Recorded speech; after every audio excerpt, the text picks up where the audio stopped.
तो चलिए दोस्तों, आज देखते हैं। आज की इस वीडियो में मैं प्रदीप कुमार और आप देख रहे हैं योर चॉइस और एनर्जी चैनल पे। आज हम देखने वाले हैं कंप्यूटर से रिलेटेड जो भी टेक्निकल है, जैसे मोबाइल, माउस। कंप्यूटर का आविष्कारक किसने किया है, कौन कौन मिल के किए हैं। तो आज हम वैज्ञानिक सबके नाम जानेंगे जनरल नॉलेज के रूप में। तो आप देखते होंगे कि ऐसा क्वेश्चन हमेशा एग्ज़ाम में आते रहता है और यह एग्ज़ाम के नज़रों में बहुत इम्पोर्टेंट क्वेश्चन है। दोस्तों, आज हम देखेंगे इसी से रिलेटेड कि देखिए यहाँ पे दिया हुआ है कि मोबाइल फ़ोन का आविष्कार किसने किया था। तो आज इसको भी जानेंगे हम लोग। और यहाँ पे आप देख पा रहे होंगे कि क्या आप जानते हैं, देखिए आप देख पा रहे होंगे यहाँ पे, क्या आप जानते हैं कंप्यूटर और मानव मस्तिष्क में क्या अंतर है। तो दोस्तों देखिए कि वो एक मशीनी है और एक मानव मनुष्य है। तो देखिए अब दोनों में कंपेयर किया जा रहा है कि मानव मस्तिष्क में क्या अंतर है। तो इसी को हम लोग आज देखते हैं। जनरल नॉलेज है, ये जनरल नॉलेज एग्जाम में अक्सर पूछता है दोस्तों कि किसने कब क्या आविष्कार किया। तो आज हम उसी से रिलेटेड बात करेंगे। तो देखिए यहाँ पे दिया हुआ है माउस का आविष्कारक कौन किया दोस्तों। तो इस चैनल में बने रहिएगा और आगे वीडियो को देखते रहिएगा। मैं इसी प्रकार से वीडियो लाते रहता हूँ। और ये योर चॉइस और एनर्जी चैनल को सब्सक्राइब करना ना भूलिएगा दोस्तों, ताकि मैं भी कुछ भी वीडियो अपलोड करूं तो आपको सबसे पहले नोटिफिकेशन मिल जाए। तो चलिए क्वेश्चन की ओर चलते हैं। यहाँ पे बताने वाला हूँ आपको, यहाँ पे आप देख पा रहे होंगे। चलिए फर्स्ट क्वेश्चन की ओर चलते हैं। फर्स्ट क्वेश्चन में क्या है, किसने क्या आविष्कार किया है, तो आज हम उसके बारे में जानेंगे। तो देख पा रहे होंगे आप यहाँ पे फर्स्ट क्वेश्चन को, डॉक्टर डॉगलस इलेंजबार्ड ने 1946 में किसका आविष्कार किया था। तो यहाँ पे माउस का आविष्कार किया था। जैसे दोस्तों मैं आपको बताया था थंबनेल में कि वहाँ पे माउस का आविष्कार किसने किया था। तो फर्स्ट क्वेश्चन में ही है, देखिए डॉक्टर डगलस ने किसका 1946 में किस चीज़ का आविष्कार किया था। तो यहाँ पे माउस का आविष्कार किया था, जो हम लोग कंप्यूटर के साथ कनेक्ट करके चलाते हैं। तो जैसे कि दोस्तों आप यहाँ पे समझ पाएंगे कि यहाँ पे कैसे क्वेश्चन बन सकता है। तो यहाँ पे 1900 सॉरी दोस्तों, यहाँ पे 1964 में 46 बोल दिया। 1964 में माउस का आविष्कार किसने किया था, यहाँ पे क्वेश्चन बन सकता है दोस्तों। तो आप यहाँ पे सिंपली डॉक्टर डॉगलस इलेंजबार्ड करेंगे, क्योंकि डॉक्टर डॉगलस इलेंजबार्ड ने ही 1964 में किसका आविष्कार किया था, माउस का आविष्कार किया था। तो इसी प्रकार से दोस्तों आगे के क्वेश्चन में बढ़ते हैं और देखते हैं अगला क्वेश्चन क्या है। तो यहाँ पे देखिए अगला क्वेश्चन में दिया हुआ है, ये प्रथम वेबसाइट के निर्माण का श्रेय टिम बर्नर्स-ली है। इन्हें वर्ल्ड वाइड वेब के संस्थापक भी कहा जाता है। तो दोस्तों यहाँ पे देखिए आप देख पा रहे होंगे, जैसे कि www का आविष्कार किसने किया था यहाँ पे। तो आप कह सकते हैं कि www डॉट का आविष्कार श्रेय टिम बर्नर्स ली जी ने किया था। तो ये क्वेश्चन मगर आता है कि www का आविष्कार किसने किया था। और दोस्तों अब यहाँ पे क्वेश्चन में अक्सर देखते होंगे आपकी www का फुल फॉर्म बताओ क्या है, ऐसे करके क्वेश्चन भी आता है दोस्तों। जो आप ऐसे www इसका पूर्ण फुल फॉर्म बताओ। तो आप यहाँ पे दोस्तों देख पा रहे होंगे कि यहाँ पे वर्ल्ड वाइड वेब है। तो www का इसका फुल फॉर्म देख रहे हैं दोस्तों आप यहाँ पे, ये है इसका फुल फॉर्म, ये होता है। और इसका आविष्कारक कौन है या संस्थापक पूछा जाए तो यहाँ पे आप कह सकते हैं दोस्तों कि श्रेय टिम बर्नर्स जी ने किया था, इसका संस्थापक। तो चलिए अगले क्वेश्चन की ओर चलते हैं। और ऐसे ही आप चैनल पे बने रहिएगा दोस्तों, और लाइक सब्सक्राइब करना ना भूलिएगा। और अभी तक नहीं किए होंगे चैनल को सब्सक्राइब लाइक तो ज़रूर से ज़रूर कर लीजिएगा दोस्तों। अगला क्वेश्चन की ओर चलते हैं हम लोग, जैसे कि यहाँ पे देख पा रहे हैं अगला क्वेश्चन में क्या दिया हुआ है, बिल गेट्स। यहाँ पे देख पा रहे होंगे तथा पॉल एलन मिलकर 1975 में माइक्रोसॉफ्ट कॉरपोरेशन की स्थापना की थी। तो दोस्तों यहाँ पे एक ये हो गया बिल गेट्स, ये हैं, और पॉल एलन, ये दो व्यक्ति हैं जो 1975 में दोनों एक साथ मिल के 1975 में जो माइक्रोसॉफ्ट अब चलाते हैं कंप्यूटर सिस्टम में, वो उसका कॉरपोरेशन है। एक माइक्रोसॉफ्ट एक सिस्टम है, जैसे उसके अंदर एक सॉफ्टवेयर है सिस्टम में। तो उसका कॉरपोरेशन का स्थापना किए थे दोनों मिलकर 1975 में, बिल गेट्स और पॉल एलन। तो यहाँ पे दोस्तों पूछ सकता है क्वेश्चन में कि माइक्रोसॉफ्ट कॉरपोरेशन की स्थापना किन्होंने मिलकर किया था और कितने सन में किया था। तो दोस्तों आप यहाँ पे सिंपली आंसर दे सकते हैं पॉल एलन और बिल गेट्स ने दोनों मिलकर यहाँ पे माइक्रोसॉफ्ट कॉरपोरेशन की स्थापना की थी। वो कौन से सन में किया था? 1975 में दोस्तों। तो आप यहाँ पे देख पा रहे होंगे। तो दोस्तों इस चैनल बने रहिएगा और आगे के क्वेश्चन की ओर चलते हैं। अगला क्वेश्चन क्या है देखते हैं। तो आप जैसे कि यहाँ पे देख पा रहे होंगे, अगला क्वेश्चन में यह है दोस्तों कि बिल गेट्स की प्रसिद्ध पुस्तक द रोड अहेड 1995 में लिखी गई। वर्तमान में वे Bill and Melinda Gates Foundation द्वारा सामाजिक कार्यों में लगे। तो दोस्तों आप देख रहे हैं बिल गेट्स के नाम का एक पुस्तक भी है जो द रोड अहेड 1955 में लिखी गई थी।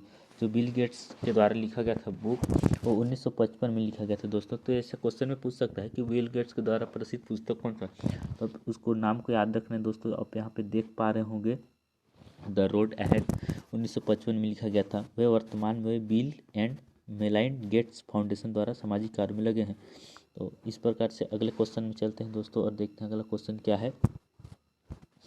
तो आप यहाँ पे देख पा रहे होंगे दोस्तों कि भारत के सबीर, यहाँ पे अगला क्वेश्चन देख पा रहे होंगे दोस्तों, भारत के सबीर भाटिया ने फ्री ईमेल सेवा हॉटमेल को जन्म दिया। तो इसको कह सकते हैं दोस्तों कि यहाँ पे जो भारत के सबीर भाटिया जी हैं, सबीर भाटिया जी वो भारत के ही निवास थे। वो उन्होंने फ्री ईमेल सेवा को और हॉटमेल को जन्म दिया। तो यहाँ पे जन्मदाता कह सकते हैं सबीर भाटिया को दोस्तों। यहाँ पे जैसे कि आप देख पा रहे होंगे, तो यहाँ पे पूछ सकता है क्वेश्चन फ्री ईमेल सेवा हॉटमेल का संस्थापक कौन है या उसको जन्मदाता कौन है। तो हम दोस्तों यहाँ पे सिंपली कह सकते हैं कि सबीर भाटिया जी ने यहाँ पे हॉटमेल फ्री ईमेल सेवा का जन्मदाता है दोस्तों।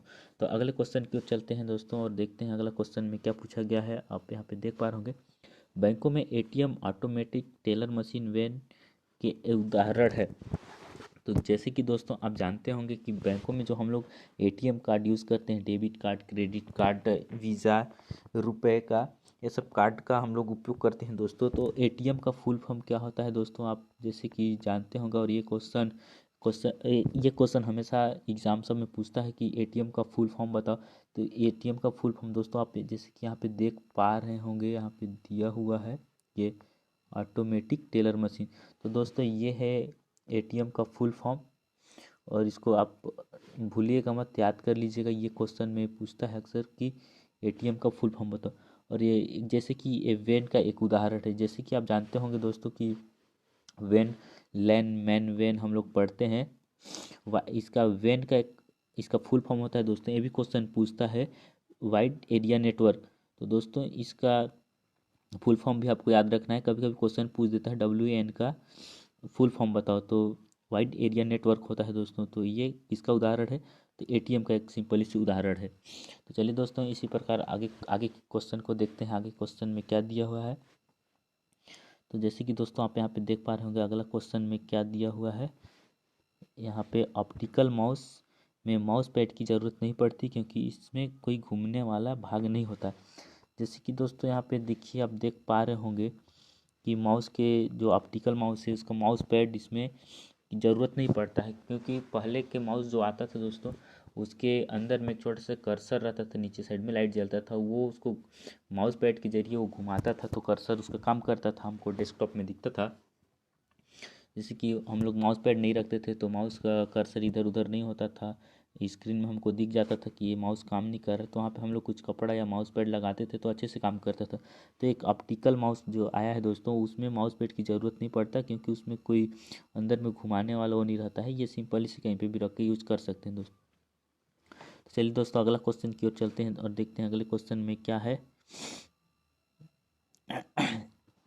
जैसे कि आप यहाँ पे देख पा रहे होंगे दोस्तों कि अगला क्वेश्चन में क्या क्वेश्चन दिया हुआ है।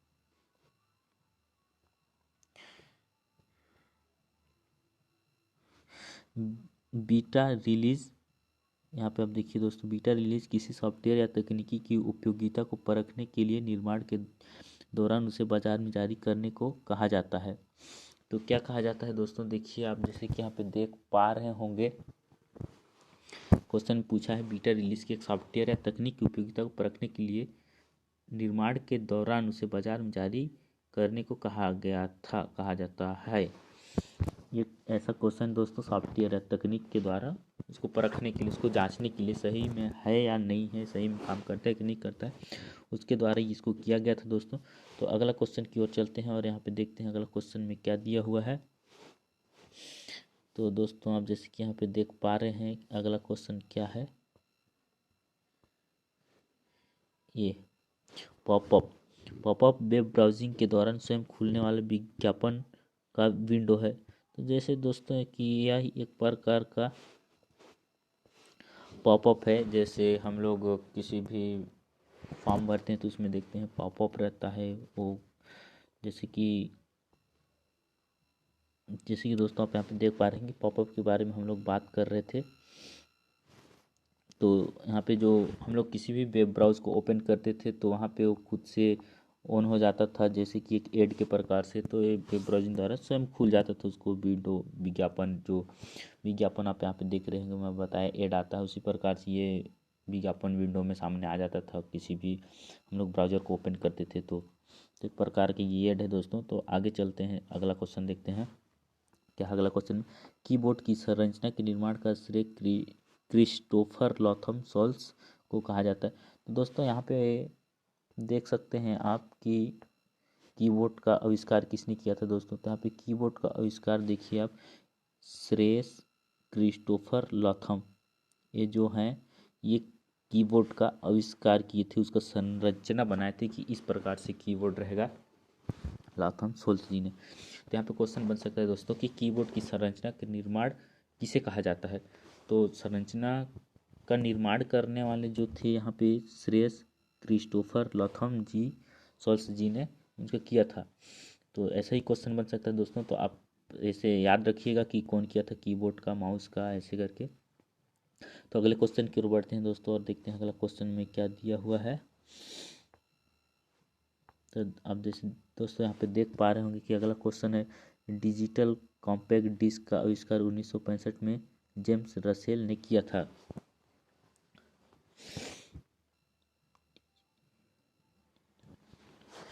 तो दोस्तों यहाँ पे देखिए, जो डिजिटल कॉम्पैक्ट डिस्क है हमारे हार्डवेयर में काम करता है दोस्तों, इसी प्रकार से हमारे कंप्यूटर का यह एक पार्ट्स है। इसका आविष्कार पूछ सकता है दोस्तों कि डीसीडी का आविष्कार किसने किया था। तो डीसीडी का आविष्कार जेम्स रसेल ने किया था दोस्तों। तो इस नाम को याद रखिएगा। और कभी क्वेश्चन में से पूछ सकता है कि डिजिटल कॉम्पैक्ट डिस्क का आविष्कार कौन से सन में किया गया था और कौन किया था। तो सन में अगर पूछता है दोस्तों तो 1965 करिएगा, और कौन से सन में किया था और किसने किया था पूछेगा दोस्तों, तो आप दोनों को करिएगा, दोनों एक साथ रहेगा। और पूछता है कि इसका आविष्कार कौन किया था तो ये करेंगे, और सन पूछेगा तो ये 1965 करेंगे दोस्तों। और डीसीडी का पूर्ण रूप भी पूछ सकता है दोस्तों कि डीसीडी का फुल फॉर्म क्या होता है। तो आप डीसीडी का फुल फॉर्म आप यहाँ पे देख सकते हैं दोस्तों कि डिजिटल कॉम्पैक्ट डिस्क इसका फुल फॉर्म होता है।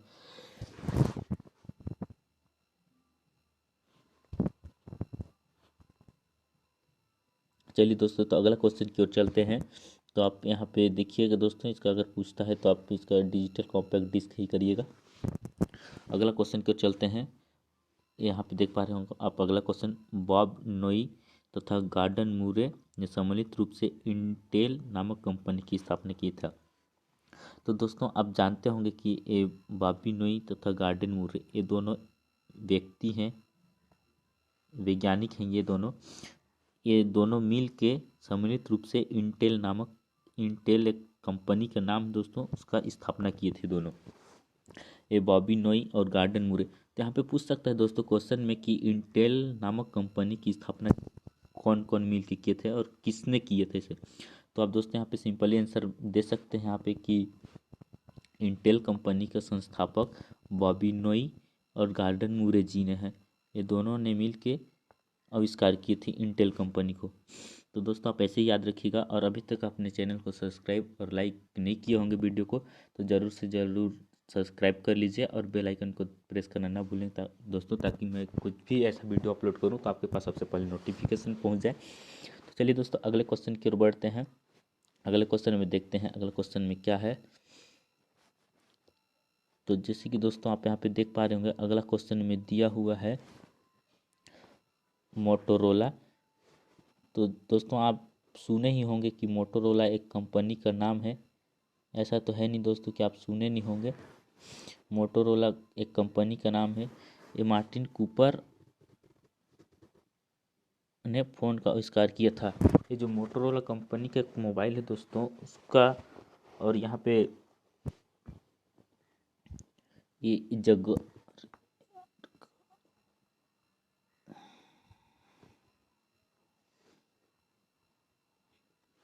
यहाँ पे आप जैसे कि दोस्तों देख पा रहे होंगे मोबाइल का आविष्कार किसने किया है। तो आप सिंपली कह सकते हैं कि डॉक्टर मार्टिन कूपर ने मोबाइल फ़ोन का आविष्कार किया। जो हम लोग यूज़ करते हैं दोस्तों वो सबसे पहले मार्टिन कूपर जी ने मोबाइल फ़ोन का आविष्कार किया था। ये इसी कंपनी के अंतर्गत है। तो आप सिंपली कह सकते हैं दोस्तों, क्वेश्चन में आ सकता है कि मोबाइल फ़ोन का आविष्कार किसने किया था, तो आप सिंपली कह सकते हैं दोस्तों कि डॉक्टर मार्टिन कूपर जी ने मोबाइल फ़ोन का आविष्कार किया था। चलिए दोस्तों अगले क्वेश्चन की ओर बढ़ते हैं। आप वीडियो पे बने रहिएगा। तो दोस्तों जैसे कि आप यहाँ पे देख पा रहे होंगे अगला क्वेश्चन में दिया हुआ है कैलकुलेटर कैलकुलेटर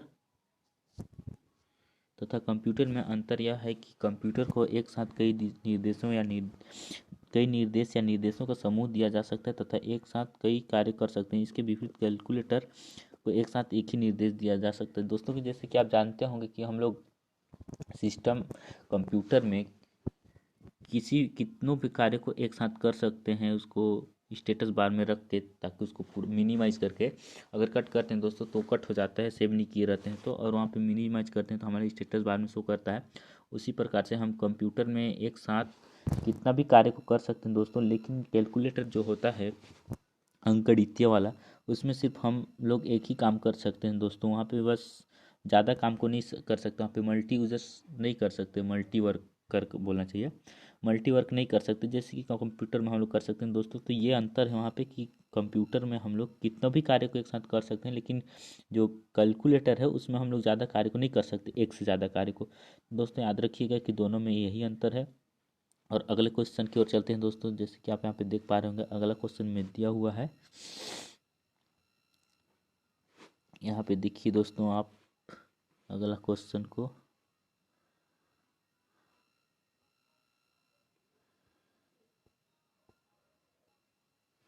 देखिए प्रथम व्यावसायिक इंटीग्रेटेड चिप का निर्माण फेयरचाइल्ड सेमीकंडक्टर कॉरपोरेशन ने 1961 में किया था। दोस्तों तो आप यहाँ पे देख पा रहे होंगे कि जो इंटीग्रेटेड चिप ये सिस्टम में लगे रहता है दोस्तों, जो इसका निर्माणदाता बोलना चाहिए तो यहाँ पे फेयरचाइल्ड सेमीकंडक्टर कॉरपोरेशन है, जो वहाँ पे 1961 में किया। ये एक वैज्ञानिक का नाम है दोस्तों फेयरचाइल्ड सेमीकंडक्टर। ये फेयरचाइल्ड एक नाम है और ये सेमीकंडक्टर कॉरपोरेशन उसका एक कंपनी है दोस्तों। तो उसी में उन्होंने 1961 में उसका निर्माण किया था। जो ये प्रथम है, प्रथम व्यावसायिक मतलब किसी भी व्यवसाय करने के लिए इंटीग्रेटेड चिप का निर्माण वो फर्स्ट टाइम किए थे जो ये हैं ये। तो चलिए दोस्तों इसी प्रकार आप वीडियो पे बने रहिएगा। अगले क्वेश्चन की ओर चलते हैं दोस्तों। यहाँ पे जैसे कि आप देख पा रहे होंगे, तो चलिए दोस्तों अगले क्वेश्चन की ओर चलते हैं। जैसे कि आप यहाँ पे देख पा रहे होंगे अगला क्वेश्चन है, अगला क्वेश्चन की ओर चलते हैं दोस्तों हम लोग। यहाँ पे जैसे कि आप यहाँ पे देख रहे होंगे फ्लॉपी डिस्क का आविष्कार आईबीएम के एक वैज्ञानिक एलान सुगाट ने 1971 में किया था। दोस्तों जैसे कि आप यहाँ पे देख पा रहे होंगे आईबीएम एक कंपनी का नाम है और ये फ्लॉपी डिस्क एक है। इसका आविष्कार आईबीएम कंपनी में वैज्ञानिक का नाम एलान सुगाट है। तो दोस्तों आप यहाँ पे देख पा रहे होंगे कि जो ये वैज्ञानिक है वो 1971 में इसका आविष्कार किया था फ्लॉपी डिस्क का। तो आईबीएम का फुल फॉर्म पूछता है दोस्तों कभी कभी एग्जाम में, तो आईबीएम का full form international business machine होता है। ये एक कंपनी है दोस्तों, यही इसका आविष्कार किया गया था फ्लॉपी डिस्क का। और पूछ सकता है दोस्तों फ्लॉपी डिस्क का आविष्कार कौन से कंपनी में किया था, तो यहाँ पे दिया रहेगा IBM। IBM का फुल फॉर्म होता है दोस्तों इंटरनेशनल बिजनेस मशीन। और ये इसका वैज्ञानिक का नाम पूछेगा तो एलान सुगाट दोस्तों। और यहाँ पे उसका सन पूछता है, सन पूछेगा कि कौन से सन में किया था, तो आप यहाँ पे उसका सन बता सकते हैं दोस्तों कि 1971 में किया था। तो किसने किया था? एलान सुगाट जी ने किया था। तो दोस्तों इसी प्रकार से अगले क्वेश्चन की ओर चलते हैं। तो देखते हैं अगला क्वेश्चन में क्या दिया हुआ है। यहाँ पे जैसे कि हम लोग देख पा रहे हैं, मानव मस्तिष्क और कंप्यूटर में सबसे बड़ा अंतर यह है कि मानव मस्तिष्क और कंप्यूटर में सबसे बड़ा यह अंतर है कि कंप्यूटर की स्वयं की सोचने की क्षमता नहीं होती, जैसे कि मनुष्य खुद से सोच सकता है कुछ भी चीज़।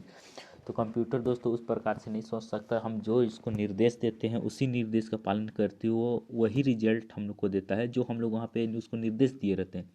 जैसे कि हम लोग को माइक्रोसॉफ्ट ऑफिस ओपन करना है दोस्तों, तो हम उसको निर्देश देंगे तो ही वो ओपन कर सकता है। जैसे कि हम लोग अपने दिमाग में खुद से सोच लेते हैं तो उसकी क्षमता इतनी नहीं होती है कि वो स्वयं से सोच सके। तो दोस्तों यही अंतर अगर पूछता है कि मस्तिष्क और मानव मस्तिष्क और कंप्यूटर दोनों में क्या अंतर है, तो दोस्तों यही उसका अंतर है कि वो कंप्यूटर स्वयं की सोचने की क्षमता उसमें नहीं रहती है और मनुष्य में स्वयं सोचने की क्षमता रहती है। तो यही उसका अंतर है दोस्तों। हम जो उसको निर्देश देंगे वही कार्य करके वो हमको रिजल्ट प्रदान करेगा दोस्तों। तो यही अंतर है। तो इसी प्रकार से अगले क्वेश्चन में बढ़ते हैं दोस्तों। अगला क्वेश्चन क्या है देखते हैं। तो जैसे कि दोस्तों आप यहाँ पे देख पा रहे होंगे, हमारा अगला क्वेश्चन दिया हुआ है, यहाँ पे स्क्रीन पे शो कर रहा है। होम थिएटर एक पर्सनल कंप्यूटर है जिसका प्रयोग मनोरंजन के लिए किया जाता है। इसमें video player, audio video recorder, television, games, internet जैसी अनेक सुविधाएं रहती है। एक होम थिएटर रहता है दोस्तों, ये एक पर्सनल है जिसमें हम लोग गाना सुनते हैं, मनोरंजन के लिए किया जाता है। और इसमें वीडियो प्लेयर का भी रहता है, ऑडियो प्लेयर भी रहता है, रिकॉर्ड भी कर सकते हैं, टेलीविज़न, गेम्स, इंटरनेट जैसी अनेक सुविधाएं रहती है उसमें दोस्तों होम थिएटर में, जो एक पर्सनल कंप्यूटर है। उसके हिसाब से हम उसमें हर एक सुविधाएं पा सकते हैं, जैसे ऑडियो वीडियो देखने सुनने के लिए, मनोरंजन का है, मनोरंजन के क्षेत्र में इसे ले सकते हैं दोस्तों। तो इसमें वीडियो प्लेयर है, audio video recorder, television, games, internet ऐसी सुविधाएं, अनेक सुविधाएं हैं दोस्तों होम थिएटर में। जो दोस्तों इस प्रकार से ये क्वेश्चन में दिया हुआ है। तो अगले क्वेश्चन की ओर चलते हैं दोस्तों और अगले क्वेश्चन में देखते हैं क्या है अगले क्वेश्चन की ओर। जैसे कि दोस्तों आप यहाँ पे अगले क्वेश्चन में आप देख सकते हैं कि अगला क्वेश्चन दिया है, कंप्यूटर प्लेटफॉर्म का तात्पर्य कंप्यूटर में प्रयुक्त ऑपरेटिंग सिस्टम है। तो दोस्तों यहाँ पे कंप्यूटर प्लेटफॉर्म का तात्पर्य, इसका तात्पर्य यह है कि कंप्यूटर में प्रयुक्त ऑपरेटिंग सिस्टम है। मतलब कि प्रयुक्त बोलना चाहिए, तो वहाँ पे हर एक प्रकार की सिस्टम, ऑपरेटिंग सिस्टम है जिससे हम लोग ऑपरेट कर सकते हैं, कुछ भी काम को आसानी से कर सकते हैं। तो दोस्तों जो अन्य प्रोग्राम की क्रियान्वयन के लिए आधार तैयार करता है, जैसे कि हम कुछ भी कार्य करना है तो हम लोग वहाँ पे ऑपरेटिंग करके वहाँ पे एक प्रोग्राम बना के उसका क्रिया के आधार पर उसका तैयार कर सकते हैं। जैसे कि हमको एक्सेल में कुछ एक सीट बनाना है, मार्कशीट बनाना है, इसी प्रकार से उसका क्रिया विनय के आधार पर तैयार करता है, एक रिजल्ट देता है। तो यह प्लेटफॉर्म में चलने वाले प्रोग्राम सामान्य दूसरे प्लेटफॉर्म में नहीं चल सकते। जैसे कि दोस्तों हम लोग एक कंप्यूटर में चला रहे हो, उसी को वहीं पे दूसरा डाल के दूसरे सिस्टम में ही बना सकते हैं। ये नहीं कि यहाँ पे बना है तो वहाँ पे भी ऑटोमेटिक बन जाएगा, ऐसा नहीं होता है दोस्तों। एक कंप्यूटर से दूसरे कंप्यूटर को प्लेटफॉर्म की तरह कहा गया है। तो अगले क्वेश्चन की ओर चलते हैं दोस्तों और देखते हैं अगले क्वेश्चन में क्या दिया हुआ है। कि यहाँ पे दिया है देखिए, अमेरिका के विंटेन फर्क को इंटरनेट का जन्मदाता कहा जाता है। तो दोस्तों यहाँ पे अगर आपको ऐसी क्वेश्चन में पूछते रहता है कि इंटरनेट का जनक या जन्मदाता किसे कहा जाता है, तो और ऐसा भी क्वेश्चन बन सकता है दोस्तों कि अमेरिका के विंटेन कर्फ जी ने क्या आविष्कार किया था, उसका जन्मदाता किसे कहा जाता है, तो किसका जन्मदाता कहा जाता है, ऐसे करके क्वेश्चन पूछेगा दोस्तों कि अमेरिका के विंटेन कर्फ जी ने कर्फ जी को किसका जन्मदाता कहा जाता है। इस प्रकार से क्वेश्चन बन सकता है दोस्तों। तो यहाँ पे उसका ऑप्शन इंटरनेट का जन्मदाता कहा जाता है। और ऐसे क्वेश्चन पूछ सकते हैं दोस्तों कि इंटरनेट का जन्मदाता किसे कहा जाता है। तो इंटरनेट का जन्मदाता यहाँ पे विंटेन कर्फ जी है। और पूछ सकता है कि विंटेन कर्फ जी कहाँ के थे, वो इंटरनेट के जन्मदाता थे। तो यहाँ पे दोस्तों सिंपल कह सकते हैं कि वो अमेरिका के थे। तो दोस्तों इस प्रकार से क्वेश्चन बनता है, तो आप याद रखिएगा कि इसमें क्या क्वेश्चन कितना बन रहा है। तो चलिए दोस्तों इस प्रकार से अगले क्वेश्चन की ओर चलते हैं। तो जैसे कि आप यहाँ पे देख पा रहे होंगे, इंटरनेट का संचालन किसी संस्था या सरकार या प्रशासन के निमंत्रण से मुक्त है। तो दोस्तों यहाँ पे इंटरनेट चलाना किसी सरकार या प्रशासन से हमको अनुमति नहीं लेना पड़ता है, कि इसका संचालन का संस्था या सरकार से हम लोग को नहीं लेना पड़ता है इंटरनेट चलाने के लिए। हम लोग नेट डला के ऐसे ही यूज कर लेते हैं दोस्तों, इस प्रकार से है।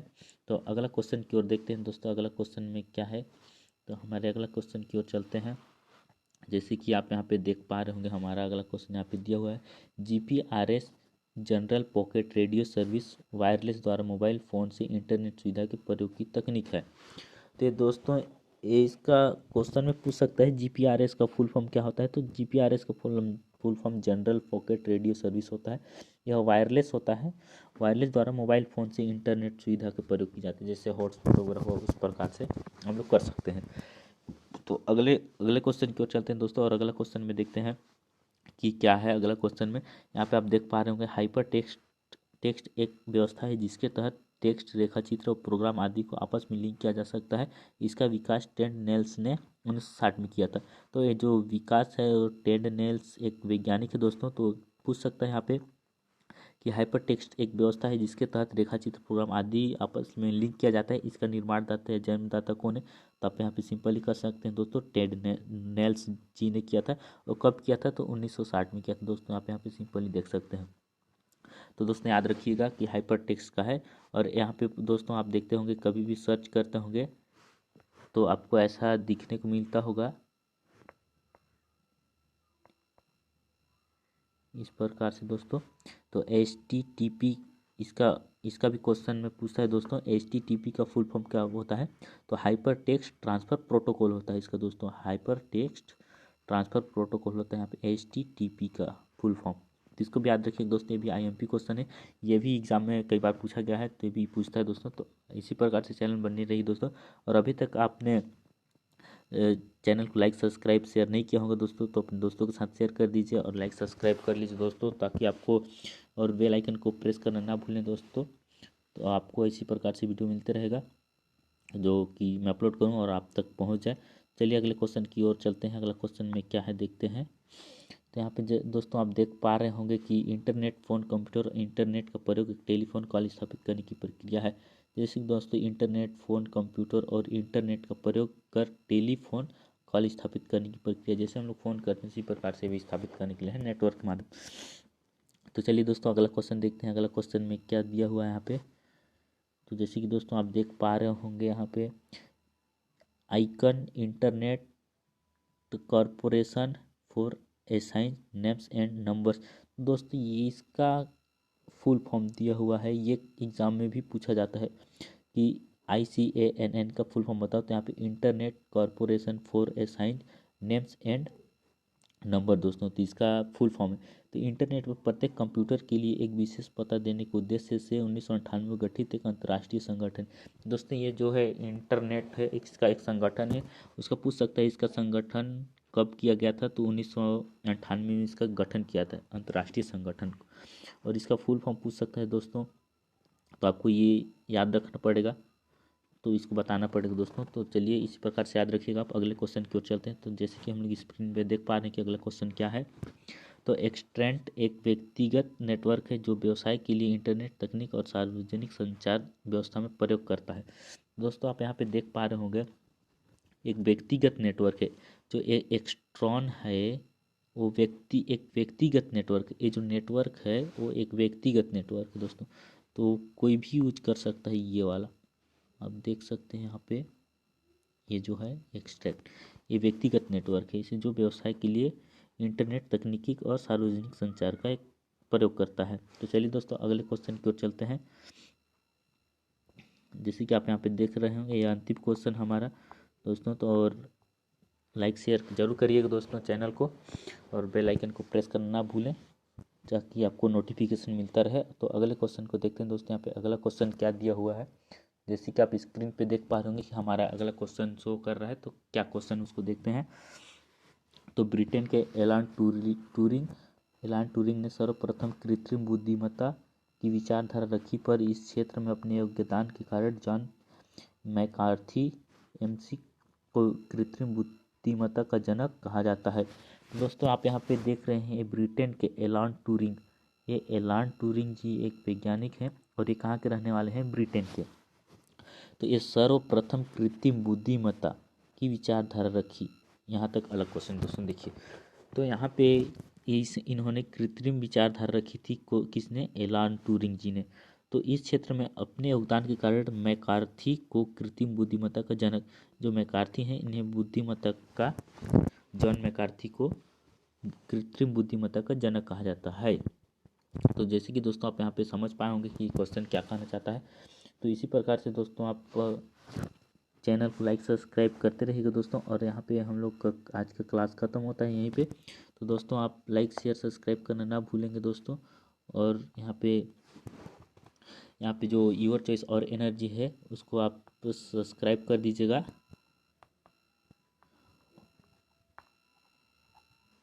दोस्तों आप इसको ज़रूर से ज़रूर शेयर करिएगा। और तो धन्यवाद दोस्तों वीडियो को देखने के लिए। और आगे अगले वीडियो में मिलते हैं हम लोग। धन्यवाद दोस्तों।